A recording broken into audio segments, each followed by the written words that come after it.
What's going on, everybody? LK here, back at it again with another video, and today some more Dragon Ball FighterZ for y'all. So of course, since basically right before the beginning of season 3, I've been playing more ranked, and specifically PSN ranked, to really understand what the people out there are going through. And definitely one of the first real markers of your progress in the game is reaching Living Legend in ranked. Of course, it's a bit of a running joke in the channel and on the stream, but it's definitely a sign of you becoming a pretty decent Dragon Ball FighterZ player. So while I mentioned before that Living Legend is the first, let's say, real big hurdle, I guess, for people, there are some people who have problems even reaching that. So today's video is about what is stopping you from reaching Living Legend in Dragon Ball FighterZ. If you like this video or any of the other videos I'm putting out, please like this video or subscribe to the channel if you haven't already. It does help the channel grow and I would really appreciate it. If you do both, that's even better. Thanks a lot. So with that, let's get started. So the first thing I would mention is your team. That's why I'm on the character select screen.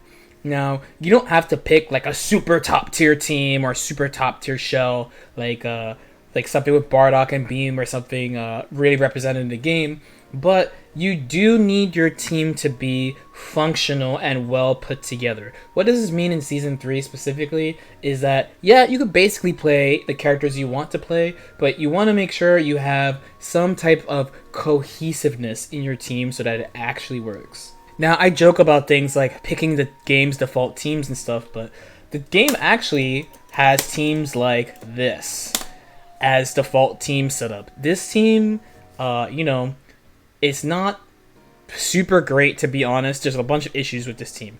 I encourage you to pause the video and try to think about what is actually wrong with this before I actually explain. For starters, there's a bunch of issues. So one, there's no point. There's no character who you obviously place in the front besides really Team Gohan.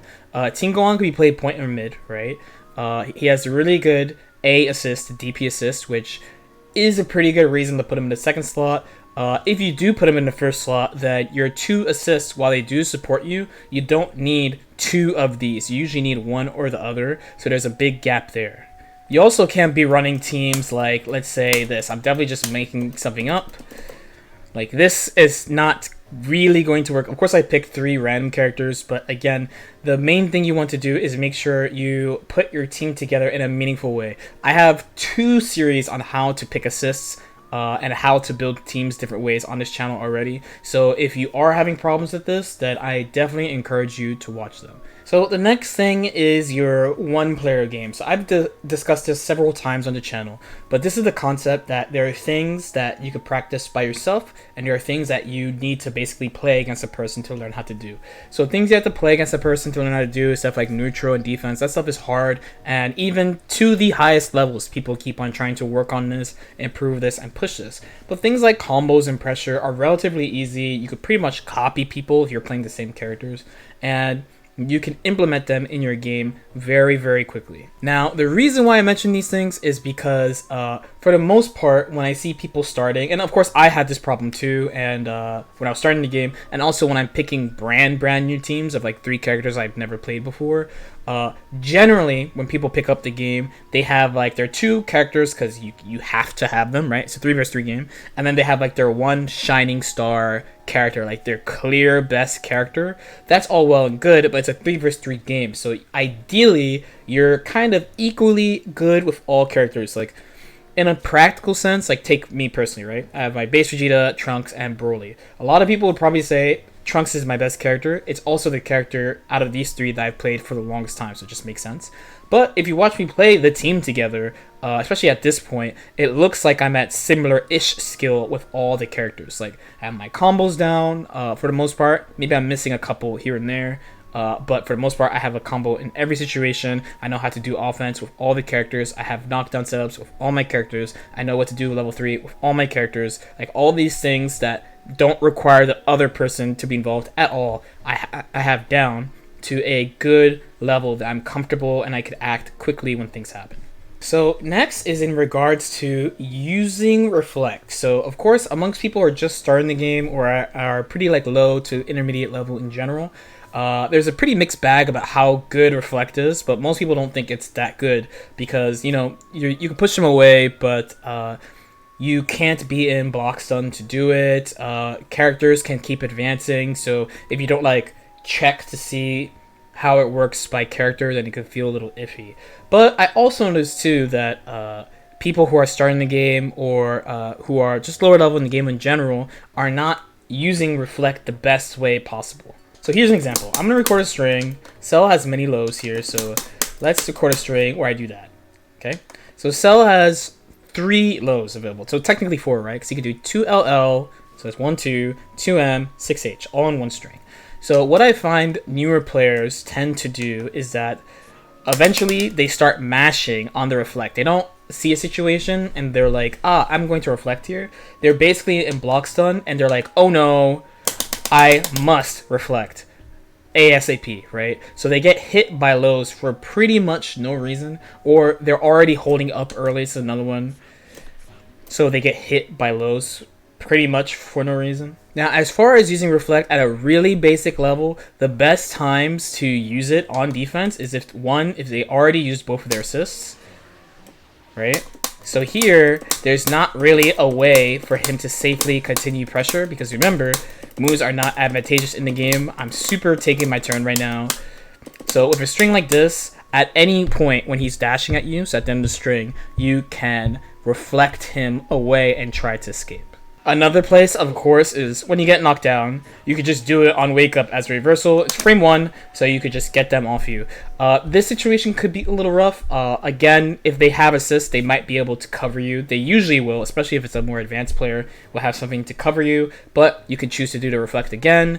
If they don't have assists, they usually can't cover you, so if you push them off, then you could try to escape there. This leads us to our next point, which is about knockdown. So here I have Cell doing a combo. Hopefully the Cell players don't get bad. This is just an example, okay? So newer players tend to not know how to use their knockdowns against the defender. So here are a couple of quick tips I can give you. So one, definitely by default, I suggest using the delayed down tech a lot. It is very strong, and you get frame 1 options when you do it, right? So the main one being you can reflect at your own convenience. You can sit there and wait. Now, if you see them do something like this at all, you have a couple options. You can still risk the wake up, right, and then try to reflect, just block, do a reversal if you have it, or you could try to use up tech, the tech where you tech in the air, like this.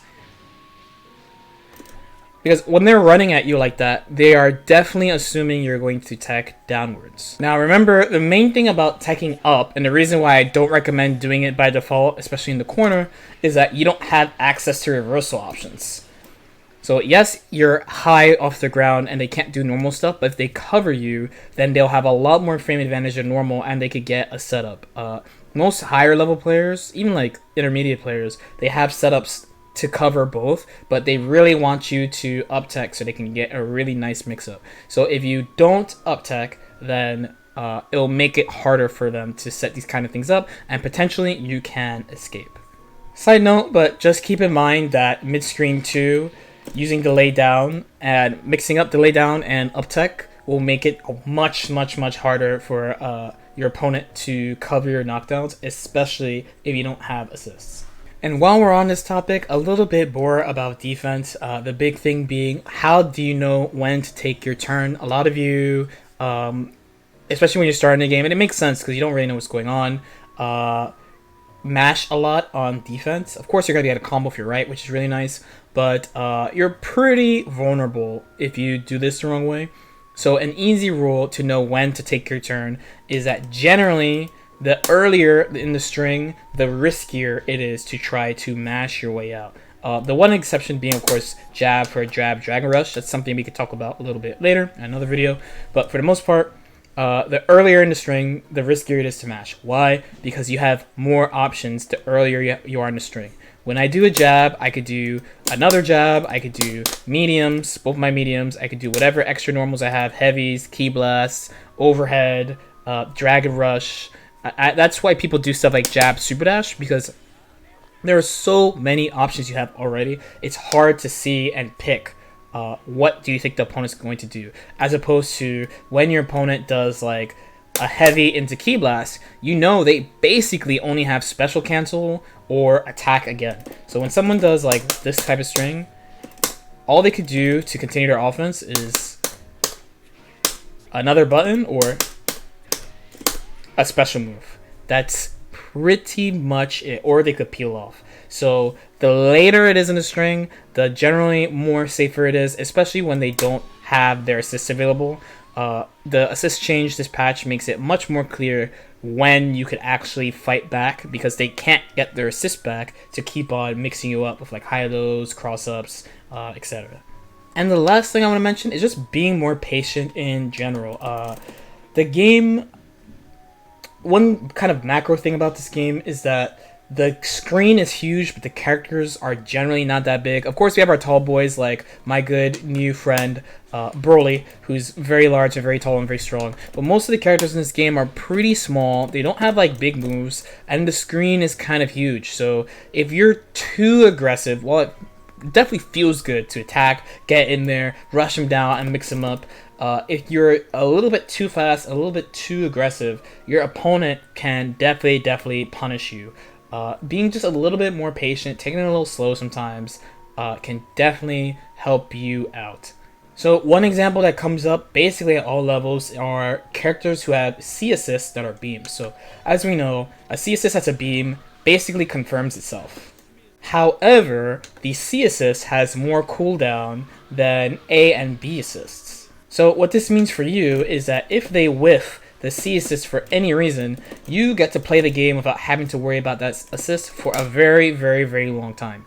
But if you're going too ham and rushing them down, you might get hit by accident, and unlike a normal beam like Goku's beam or Goku's Black's A assists, the C assist will combo for them, right? It'll bring them to your opponent and they can confirm. So if you just wait a little bit more for them to burn the assist, then you won't get hit randomly, meaning you won't get put in the corner, which means you're not going to die. Okay, hopefully that made sense. This is just something I was thinking about because it comes up in a comment sometimes. And also, I definitely see, like, I know a lot of people of different skill levels come to this channel, so I figure I would put together something like this. Hopefully it's helped. As usual, please leave any questions or comments in the comment section below. Like and subscribe if you feel like it, and I'll see you next time. Peace out.